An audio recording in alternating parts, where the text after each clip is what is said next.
Bapak Ibu Saudara-saudara yang kekasih dalam Tuhan Yesus Kristus, jumpa lagi kita dalam saat teduh hari ini, Selasa 6 Juli 2021.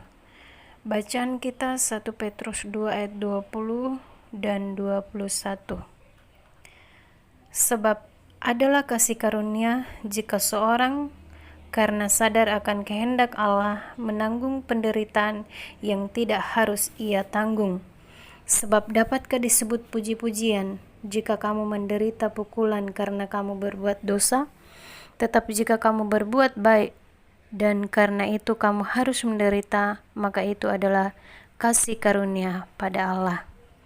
Pertanyaan renungan, apa itu penderitaan?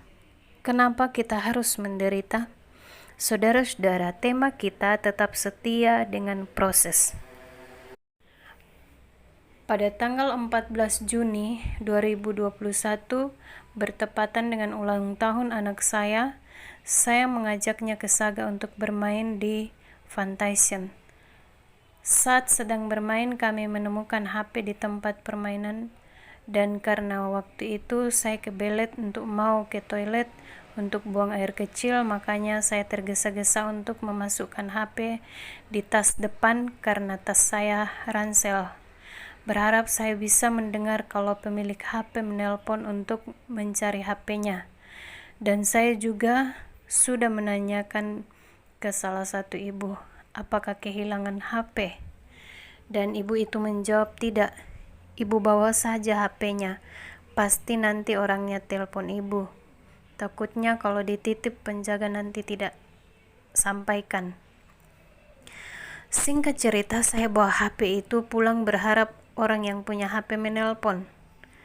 Selang beberapa hari saya diberi kabar dari salah satu ibu di jemaat tempat saya berjemaat untuk membuka link yang dikirim untuk saya lihat. Karena saya tidak bisa membuka, makanya saya tanya, video apa? Ibu itu bilang soal HP.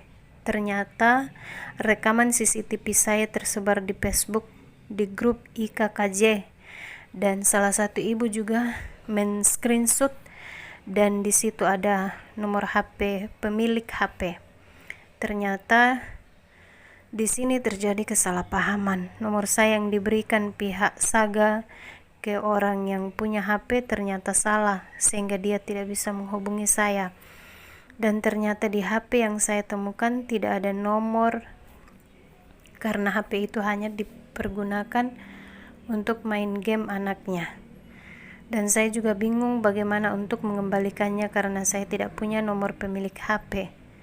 Tapi video saya sudah tersebar seolah-olah saya yang mengambilnya karena saya tidak punya nomor pemilik HP. Tapi video saya sudah tersebar seolah-olah saya mencuri HP itu dan membawa kabur HP tersebut.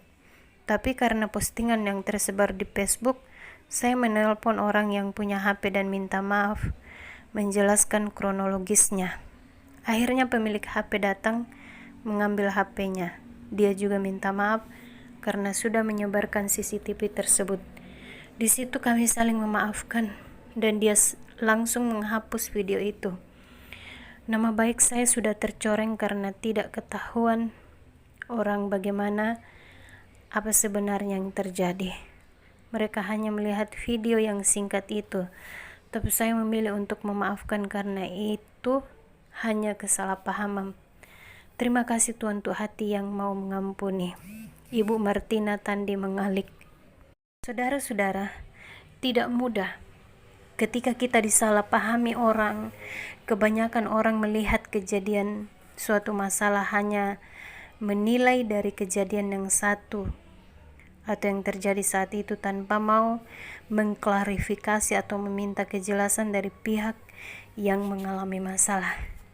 Kecenderungan manusia menghakimi terlebih dahulu, tapi itulah proses yang harus kita lalui untuk membentuk pribadi kita atau karakter kita. Apakah respon kita saat dihadapkan dalam masalah secara manusia? Jika kejadian tersebut seperti kesaksian di atas, pasti kita akan menuntut orang tersebut karena sudah mencemarkan nama baik kita.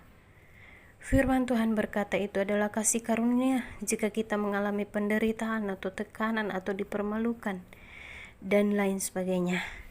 Dengan mengerti maksud Tuhan di balik masalah dan penderitaan, kita akan sadar bahwa kita tidak sendirian menghadapinya.